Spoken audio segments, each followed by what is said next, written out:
What on earth were you doing out so late on a day like this? Gosh, you're so annoying. These days, my husband Michael is always finding excuses to stay late at work.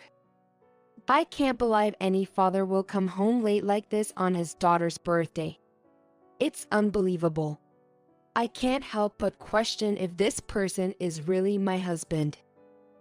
Is he worthy of being called our daughter's father? I'm starting to lose my faith. I feel like him being a husband and father is no more than a title on paper. I have this gut feeling that we're not going to stay as family together. My name is Catherine, a working housewife of 40. 10 years ago, I got married to my husband Michael, who is 1 year older than me. Now, we live together with our 8-year-old daughter. I used to be a model, but now run my own business. Even though I live a busy life, I still want to cherish my family. It's natural to devote time for my daughter while taking care of daily chores as well. I get off work around 7 p.m., so it's become a regular thing for my daughter to head to my parents' place after school. After work, I make it a daily habit to go pick up my daughter there and head home together. On the other hand, Michael is a sales representative. Since he has daily overtime, I end up taking care of all the household chores. It's become an understanding that my husband doesn't have the time to pick up our daughter. We're both quite busy, but always try to make time to go out on weekends and have fun as a family. However, I've recently begun to notice something strange about Michael. It just felt weird looking at him coming home so late at night. My major client only has time at night. There's nothing I can do about it. But isn't it strange that you have to work this late? Stop complaining. I'm different from you, working only whenever you please. I was speechless. Because I saved up my money and started my business still as a student, I've never had the experience of being employed. I don't know what it's like and so decided to trust Michael's words. Despite our discussions, Michael still continued to be away from home with business trips and working on holidays. Our daughter was also worried that her father was away so much on the day of our daughter's birthday. I reminded him strongly that it was her birthday and he needed to come home early. But still, Michael came home after midnight. He did not even care to answer his phone, no matter how many times I called.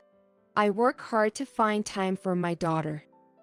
Honestly, it feels like Michael is putting his family behind. I don't want to say the word, but if this keeps on going, I can only doubt that he's having an affair. But I try to shake off my thoughts and convince myself that Michael is saying the truth. That night, I stayed up late waiting for Michael, but couldn't take it anymore when Michael came home at 2 in the morning. Where on earth were you? Michael smelled alcohol. He shouldn't smell like this. He said he was working late. Shut up. How can you not come home on your daughter's birthday? She was looking forward to it. Not another word. I work hard every day for this family, bittering up bosses I don't even like. I'm fed up with this.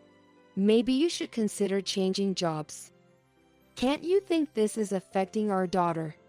Why don't you move to a company with less overtime? I screamed at Michael with tears in my eyes. I hoped that he would understand if we talk it over. We were once a happy family. However, Michael was no longer the man he used to be. Every day I work hard for the family, be nice to you and our daughter. But you're saying this isn't enough. I feel so uncomfortable in my own house. After this huge argument, we couldn't live with each other anymore and decided to separate. Strange, but I somehow felt relieved. Life with Michael was full of worries, not knowing when he would come home. My daughter got used to this as well and stopped worrying about her dad not being home. One day after 3 months of living apart, I felt something strange as I returned home from work. The furniture seemed to be moved a bit. Robbery? I froze in fear. My daughter's safety came to mind first, so I decided to leave her at my parents' house for a while. Then, along with my father, we checked to see if we were trespassed. We checked everywhere, including places where we usually don't go. But there was no one in the house except the two of us. Vi checked the shelf where my valuables were and seemed as if something has been touched. Although nothing seemed to be stolen, I contacted the police. For fingerprints, I called Michael. It looks like there was a trespasser. The police are here for fingerprints. Can you come as well? Michael replied with a sigh. Don't worry, that was me. I went there this morning. What? Without letting me know. What are you saying? I don't need permission to enter my house. I was scared to death just because you didn't tell me in advance. I felt relieved that it was Michael and not an intruder. Just tell the police to go back. I will. I had no choice but to explain the situation to the police and apologize. I felt utterly embarrassed. My parents were furious with Michael for causing such trouble. Then suddenly, I felt like I was forgetting something. A week later, I usually use cash for my bills and hardly any cards. Because of this, I couldn't realize that I was missing my card from the shelf. It was strange that only the card seemed to be missing while the other valuables were untouched. I might have misplaced it, but then something came to mind. When Michael came into the house before, I noticed that my valuables have been touched. It was just a hunch, but I couldn't get it out of my head. Has Michael stolen my card? Is that why he was here? Michael knew where I keep my valuables and that I don't carry my cards around. But this is just my hunch, and there is always the possibility that someone else stole it. Anyway, I picked up my phone to report the card missing. After that, I immediately called Michael. Did you steal my card? Me? Why? No. His voice seems to be shaky. I couldn't help but think he was a sales representative. You knew where my card was and took it when you entered the house last week. Judging from your voice, I can't think of anyone but you. Are you calling me a thief? All right, you just stopped by while we were away and just looked through my valuables, right? Is that when you stole my card? I don't know what you're talking about. By the way, after we separated, I installed security cameras everywhere. You understand how dangerous living alone with my daughter is. I think I'll take a look at them. No, stop. Doesn't he understand that panicking only makes him look more guilty? Well, so are you going to admit it? You stole my card, didn't you? Fine, it was me.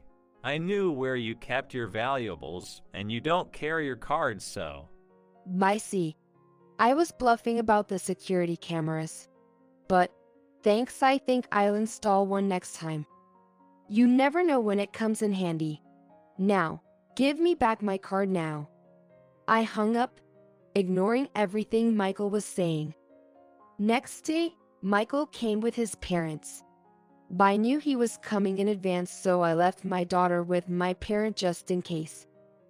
It feels like my decision was correct. I thought my parents-in-law came with him to apologize, and that Michael will leave as he gave me back my card. Please give me back my card. Hearing this, Michael and my parents-in-law gave me a stare. My mother-in-law started shouting, "What is it with you and your attitude? Trying to make my dear Michael the villain. What on earth are you talking about? Ever since your marriage, you've made him do all the chores and yelled for not making enough money. You're a terrible wife and mother who doesn't do anything herself. That's what Michael told us." I was caught off guard, but stared back at her and Michael. Michael has this creepy smile on his face, as though he has won everything. He's probably trying to silence me by involving his parents. Even if what my mother-in-law just said is true, it doesn't give him the right to steal my card. I was about to blow. Never can I forgive what Michael has done. Ridiculous. Not a good wife or mother. A husband and father who don't take care of his family, comes home drunk in the middle of the night, steals my things, and lies to his own parents. Michael is a real scumbag. I don't recall anything you say I did, but if Michael says so, it must be true. Unless he's got something to hide. Are you calling my son a liar? My father-in-law started threatening me with strong words. Does he think I will be scared? Doesn't he know I successfully run my own company in a highly competitive industry? There's no way I'd yield to such threats. Convinced that I was frightened, Michael started to speak. Who are you calling a liar? I will forgive you if you hand me your savings as compensation. Don't think about suing me. Our income as a married couple is considered shared property. Yes, I know. If it was my husband who used Tenem with my card, this is not considered a crime. It seems my parents-in-law didn't know how much money he spent with my card. They were surprised by the amount, but I can see their faces smirking. It seems they think if Michael gets away with this, it would also benefit them. I'm going to split the rest of your savings with my parents. If you can't agree, we're looking at a divorce. And get out of my house. I couldn't stop but laugh. Well, how about this? I'll give you the rest of my savings and we'll divorce. But I will take custody. You're such a terrible influence on my daughter. It seems you're doing just fine with someone else after all. How did you find out about her? Wouldn't I be a fool if I couldn't figure it out? You've been acting suspiciously so many times. My mother-in-law started screaming again. This is all on you. I don't know how much you think you're worth, but you've been a terrible wife, not meeting Michael's needs. I was against this marriage from the beginning. Surely, it would seem to them like I was the only one to blame. But the truth is, I was raped by Michael, who had come home drunk in the middle of the night. I would have refused under different circumstances. I thought about telling them the truth, but simply smiled at them and responded, I see. Then I guess there isn't a problem for me to have custody. Do as you please. My parents-in-law are old school, not interested in my daughter just because she was a girl. In any case, I'm happy that I can finally get a divorce without much fuss. Once the conversation was over, I made a final advice to Michael. Use the rest of my savings wisely, just when you need it. Shortly after, Michael and I got divorced. Michael demanded that I move out, but when I said you've got all my savings, show us some mercy. He seemed pleased by my words and said I can do anything I want with the house. I changed the house under my name and immediately sold it. I sold everything inside as well. Everything else went into the garbage, and I returned to my parents' house with my daughter. It seems that Michael didn't touch my savings for about half a year. He seemed to be enjoying a luxurious life along with his parents using their money. They ate out every day and hired a housekeeper. Michael's parents must have saved some money for their remaining years. But they should know that no matter how much money you have, it will all disappear if you keep wasting it like water. The call came to me sometime after the divorce. But the call wasn't from Michael or his parents, it was from the bank. Someone claiming to be your family is trying to withdraw NM from my savings. Of course, the bank wouldn't accept such a request. We're not family anymore. Even if Michael was still my husband, 10M is a large amount of money. The bank wouldn't accept it without my letter of attorney. How could they have not known? They all probably look like criminals trying to withdraw cash with a card that was reported stolen. I immediately went to the bank. When I arrived, I was escorted to a separate room where, in addition to Michael and his parents, The police were there questioning the three. My ex-mother-in-law started crying as soon as she saw me. Catherine, what is this all about? Why can't we withdraw any cash? It was hard to suppress my laughter, but I explained slow and simple so they can understand. Did you really think you could use that card? The card I reported getting stolen? I stopped and had it reissued. I didn't think it would take this long before you tried using it. You're unbelievable. No wonder I couldn't use it anywhere. You got what you deserved. Who was the one to lie first? That I don't do housework. That I yelled at you for not earning enough. Who's speaking now? Remember when I suggested that you change jobs because of your constant overtime? Even if it means a lower salary. Michael was stunned to see me blow. Everyone in the room, seeing Michael in silence, seemed to understand who was speaking the truth. My ex-father-in-law shouted at him, "Michael, is she saying the truth? Can you look me in the eyes and say Catherine is a liar?" He grabbed Michael and made him look up, but Michael remained silent. I continue with the story. Anyway, remember when I told you to use my savings wisely? That was because I had some preparations. What kind of preparations? Investigating your girlfriend. But honestly, I've been waiting for the moment you guys would start using my card. I couldn't help but snicker. It must be fun to corner me like this, huh? But in surprise, his parents began apologizing to me in tears. I'm sorry, Catherine. We were completely fooled by Michael. Please forgive us. Michael seemed to be shocked by this. Leaving Michael aside, I turned to his parents. I don't have anything against you both. Michael is my only interest. I smiled at Michael, who collapsed and clung to his parents. Dad, Mom, help me. Don't leave me. His parents didn't seem to help him one bit. Michael, get off from me. Lying to your parents is outrageous. You're not to set foot in our house ever again. The three of them started arguing. I apologized to the bank officials and then explained the situation to the police. As the police decided this was no advanced criminal activity, they left. I also left after them, leaving Michael and his family behind. Michael and his parents would be kicked out of the bank soon enough. Later on, I heard that Michael was kicked out of his parents' house. Vi claimed alimony from Michael.